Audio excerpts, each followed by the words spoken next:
Голем број родители од Кочани бараат одговори за тоа каде се нивните деца. Најголем дел од повредените се примени во болниците во Кочани и во Штип, а дел од повредените се пренесени на скопските клиники.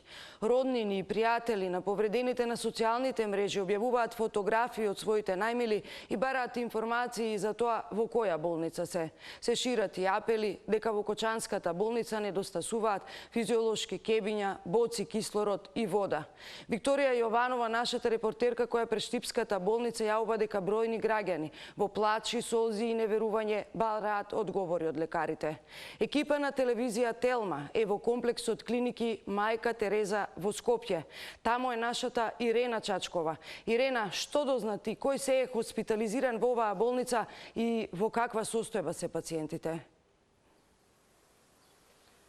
Да, рано утринава биле донесени околу 30 дечиња овдека во ургентниот центар на скопските клиники.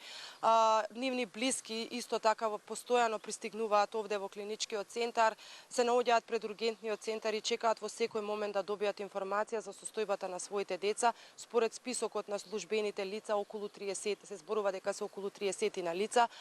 Дел од нив се во малку потешка состојба, оние кои што се во ризична состојба се пренесени на Карил, во делот кој што е во функција на кислородна поддршка.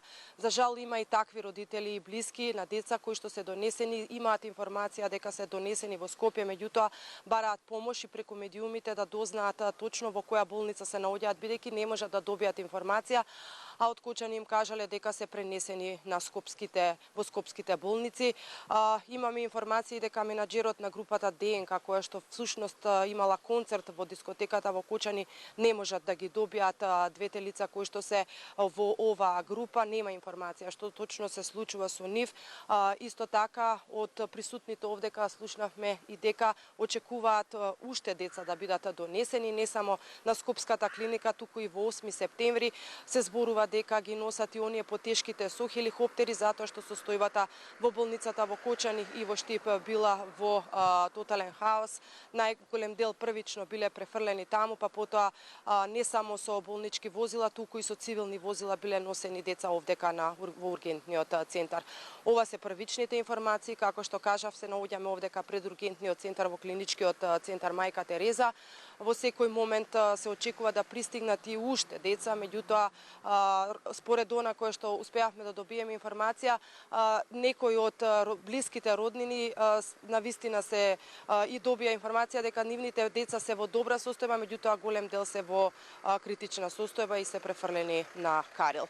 За сега тоа би било се од овдека, остануваме да следиме состојбата и секако со најнови информации ќе побараме повторно вклучување во живо. Билјана? Тоа беше Ирена Чачкова од клиничкиот центар во Скопје, која што јави дека голем дел од повредените се наоѓаат таму, а поголем дел од нив се и на Карил. Меѓу нив е и менаџерот на ДНК групата која што всушност имала концерт во дискотеката во Кочани.